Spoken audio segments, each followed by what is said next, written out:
to Edit Your Soul. آج اپنی ہدایت و رہنمائی کے لیے دیکھیں گے متی کی انجیل اور اس کا 7واں باب. دوسروں کی عیب جوئی. عیب جوئی نہ کرو، تمہاری بھی عیب جوئی نہ کی جائے گی، کیونکہ جس طرح تم عیب جوئی کرتے ہو اسی طرح تمہاری بھی عیب جوئی کی جائے، اور جس پیمانہ سے تم ناپتے ہو اسی سے تمہارے واسطے ناپا جائے گا.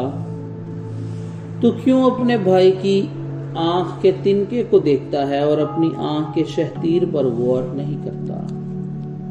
اور جب تیری ہی آنکھ میں شہتیر ہے تو اپنے بھائی سے کیوں کر کہہ سکتا ہے کہ لا تیری آنکھ سے میں تنکا نکال دوں؟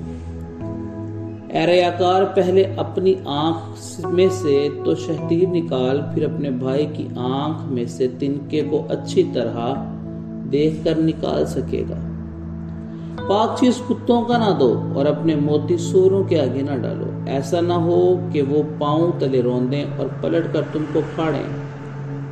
مانگو، ڈھونڈو، کھٹکھٹاؤ. مانگو تو تم کو دیا جائے گا، ڈھونڈو تو پاؤ گے، اور دروازہ کھٹکھٹاؤ تو تمہارے واسطے کھولا جائے گا. کیونکہ جو کوئی مانگتا ہے اسے ملتا ہے، اور جو ڈھونڈتا ہے وہ پاتا ہے، اور جو کھٹکھٹاتا ہے اس کے واسطے کھولا جائے گا. تم میں ایسا کون سا آدمی ہے کہ اگر اس کا بیٹا اس سے روٹی مانگے تو وہ اسے پتھر دے، یا اگر اس سے مچھلی مانگے تو اسے سانپ دے؟ پس جب کہ تم برے ہو کر اپنے بچوں کو اچھی چیزیں دینا جانتے ہو تو تمہارا باپ جو آسمان پر ہے اپنے مانگنے والوں کو اچھی چیزیں کیوں نہ دے گا؟ پس جو کچھ تم چاہتے ہو کہ لوگ تمہارے ساتھ کریں وہی تم بھی ان کے ساتھ کرو، کیونکہ توریت اور نبیوں کی تعلیم یہی ہے. تنگ دروازہ. تنگ دروازہ سے داخل ہو، کیونکہ وہ دروازہ چوڑا ہے اور وہ راستہ کشادہ ہے جو ہلاکت کو پہنچاتا ہے. اس سے داخل ہونے والے بہت ہیں، کیونکہ وہ دروازہ تنگ ہے اور وہ راستہ سکڑا ہے جو زندگی کو پہنچتا ہے، اور اس کے پانے والے تھوڑے ہیں. درخت اور اس کے پھل. جھوٹے نبیوں سے خبردار رہو جو تمہارے پاس بھیڑوں کے بھیس میں آتے ہیں مگر باطن میں پھاڑنے والے بھیڑیے ہیں. ان کے پھلوں سے تم ان کو پہچان لوگے. جو جھاڑیوں سے انگور یا اونٹ کٹاروں سے انجیر توڑتے ہیں، اسی طرح ہر ایک اچھا درخت اچھا پھل لاتا ہے اور برا درخت برا پھل لاتا ہے. اچھا درخت برا پھل نہیں لا سکتا، نہ برا درخت اچھا پھل لا سکتا ہے. جو درخت اچھا پھل نہیں لاتا وہ کاٹا اور آگ میں ڈالا جاتا ہے. بس ان کے پھلوں سے تم ان کو پہچان لوگے. میں تمہیں نہیں جانتا. جو مجھ سے اے خداوند اے خداوند کہتے ہیں، ان میں سے ہر ایک آسمان کی بادشاہی میں داخل نہ ہوگا، مگر وہی جو میرے آسمانی باپ کی مرضی پر چلتا ہے.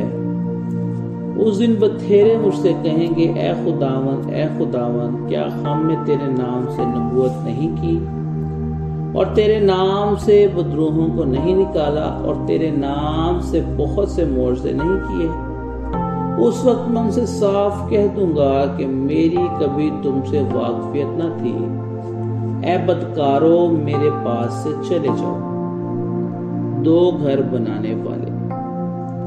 بس جو کوئی میری باتیں یہ سنتا ہے اور ان پر عمل کرتا ہے وہ اس عقل مند آدمی کی مانند ٹھہرے گا جس نے چٹان پر اپنا گھر بنایا، اور میںہ برسا اور پانی چڑھا اور آندھیاں آئیں اور اس گھر پر ٹکرائیں گی، لیکن وہ نہ گرا کیونکہ اس نے بنیاد چٹان پر ڈالی گئی تھی.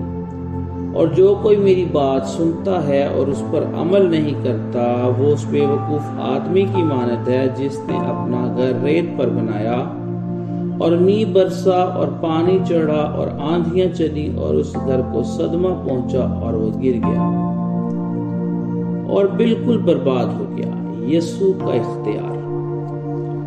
جب یسوع نے یہ باتیں ختم کی تو ایسا ہوا کہ بھیڑ اس کی تعلیم سے حیران تھی. کیونکہ وہ ان کے فقیوں کی طرح نہیں بلکہ صاحب اختیار کی طرح ان کو تعلیم دیتا تھا۔ خداوند کے زندہ پاک کلام کے پڑھے اور سنے جانے پر اس کی خاص